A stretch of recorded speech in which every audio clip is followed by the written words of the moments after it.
नमस्कार। इन खबर में आपका स्वागत है। मैं विद्याशंकर तिवारी हूँ। महाराष्ट्र में कब और कैसे सरकार गठित होगी? शिवसेना का मुख्यमंत्री बनेगा या उसे डिप्टी चीफ मिनिस्टर से ही संतोष करना पड़ेगा? संजय राउत की जो शिवसेना के प्रवक्ता है, उनकी बॉडी लैंग्वेज तो यही बता रही है कि शिवसेना का चीफ मिनिस्टर नहीं बनने वाला है।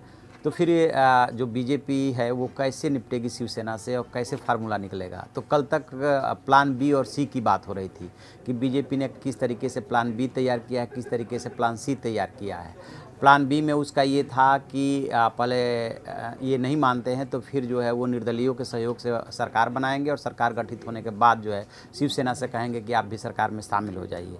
उस पर भी यदि नहीं मानते हैं तो फिर प्लान सी में ये था कि वो या तो शिवसेना को तोड़ लेंगे, जो 45 की बात आ रही है, एक विधायक उनके संपर्क में है, या फिर एनसीपी से एब्सेंट रहने के लिए एनसीपी को मनाएंगे। एनसीपी के जो 54 विधायक हैं। इस तरीके से प्लान बी, सी, ए की चर्चा हो रही है। लेकिन अब जो नई खबर आ रही है कि जो बीजेपी का नया प्लान है उसके मुताबिक एक बात ये हो रही है कि कैसे शिवसेना को मनाया जाए, तो उसमें डिप्टी चीफ मिनिस्टर और 50-50 के बजाय जो है 60 और 40 सत्ता में शेयर दिया जाए।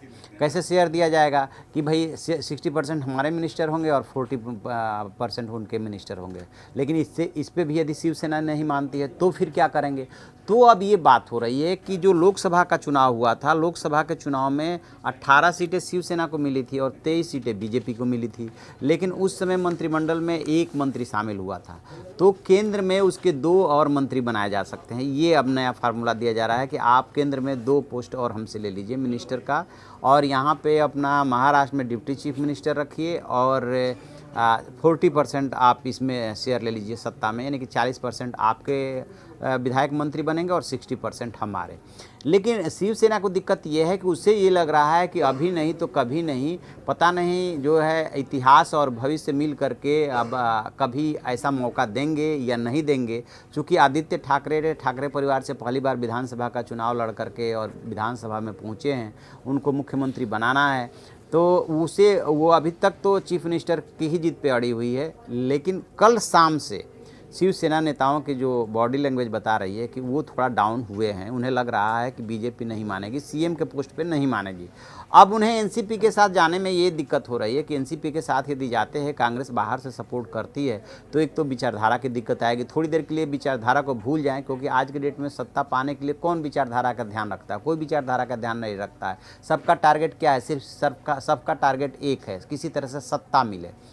तो एनसीपी से यदि सपोर्ट मिल भी जाता है, और जैसा कि कांग्रेस के जो महाराष्ट्र के पूर्व मुख्यमंत्री हैं पृथ्वीराज चौहान, वो बोल चुके हैं कि यदि शिवसेना कोई प्रस्ताव लेकर के आती है तो उस पर हम विचार कर सकते हैं, अपने हाईकमांड से डिस्कस करेंगे। तो वो भी एक फार्मूला बन सकता है एनसीपी कांग्रेस के सपोर्ट से शिवसेना। लेकिन उसमें शिवसेना को बहुत ज़्यादा फायदा नहीं दिख रहा है, क्योंकि उसे ये लग रहा है कि यदि हम 56 विधायकों को लेकर के सरकार बनाते हैं, बाकी का सपोर्ट इनका रहता है, तो फिर तो हमें इनकी बैसाखी पे चलना पड़ेगा, जो ये कहेंगे वो करना पड़ेगा। यदि नहीं करते हैं तो फिर हर समय सरकार गिरने का खतरा रहेगा। एक चीज़ विचारधारा की बात दूसरी है कि विचारधारा वाइज ये बीजेपी के ज़्यादा नज़दीक है रादर दैन कांग्रेस या एनसीपी के। ये 2 चीज़ें उसको आड़े आ रही है, और बीजेपी से उसका और कोई टकराव नहीं है, क्योंकि साथ में ये लोग कई बार सरकार चला चुके हैं। आपको याद होगा जब एक बार मनोहर जोशी मुख्यमंत्री बने थे, तब बीजेपी जूनियर पार्टनर हुआ करती थी। अब जब देवेंद्र फडणवीस मुख्यमंत्री बने तो शिवसेना जो है जूनियर पार्टनर थी। तो इस तरीके से सरकार चलाने का इनका अनुभव भी है बीजेपी के साथ। बहुत ज़्यादा अड़चन नहीं आती है, दिक्कत नहीं आती है, और विचारधारा वाइज भी ज़्यादा कंफर्टेबल हैं। तो ये बीजेपी के ही साथ सरकार बनाते हैं। लेकिन बात सिर्फ फंसी हुई है सीएम पोस्ट पे। बीजेपी, जैसा कि रामदास अठावले ने, जो सहयोगी दल हैं और सरकार में भी शामिल हैं, उन्होंने संकेत दिया था कि वो दोनों के बीच में मध्यस्थता का काम कर सकते हैं। तो नए नए फार्मूलों पे विचार हो रहा है। उसी में से एक ये फार्मूला ये निकल करके आया है कि केंद्र में आप 2 मंत्री पद और ले लीजिए। एक बात और मैं आपको याद दिलाऊं कि आपको याद होगा कि 30 मई को इसी साल जब मोदी जी दोबारा शपथ ले रहे थे, तब जो है जेडीयू शामिल नहीं हुई थी सरकार में। इसकी वजह ये थी कि ये सिंबॉलिक रिप्रेजेंटेशन देना चाह रहे थे, और जेडीयू इसके लिए तैयार नहीं हुई कि नहीं, हमें सिंबॉलिक नहीं चाहिए, हमें तो वास्तव में सत्ता में भागीदारी चाहिए। तो अब ये कहा जा रहा है कि मोदी 2.0 का जो है विस्तार जो होने वाला है, उसमें सहयोगी दल के नेताओं को ज़्यादा एडजस्ट किया जाना है, तो उसमें जेडीयू भी शामिल हो सकता है। वैसे भी बिहार विधानसभा में अगले साल चुनाव है, तो उसी में शिवसेना भी शामिल हो सकती है, शिवसेना के भी मंत्रिमंडल में शेयर बढ़ाया जा सकता है। तो ये कुल मिला जुला करके फार्मूला अलग अलग फार्मूले चल रहे हैं, लेकिन अब फाइनली सहमति कहाँ बनती है ये देखने वाली बात होगी। एक बात, दूसरी बात ये समझ लीजिए कि वहाँ पे जो सीएम होगा वो बीजेपी का ही होगा और बीजेपी के ही नेतृत्व में सरकार बनेगी, ये बीजेपी तय कर चुकी है, उससे वो पीछे नहीं हटेगी। तो फिर ऐसे में शिवसेना के सामने एक ही ऑप्शन है कि वो डिप्टी सीएम के लिए माने, 2 कदम आगे बढ़ चुकी है, 1 कदम पीछे हटाए तभी कोई बात बनेगी, अदरवाइज तो फिर बीजेपी समझौता नहीं करेगी।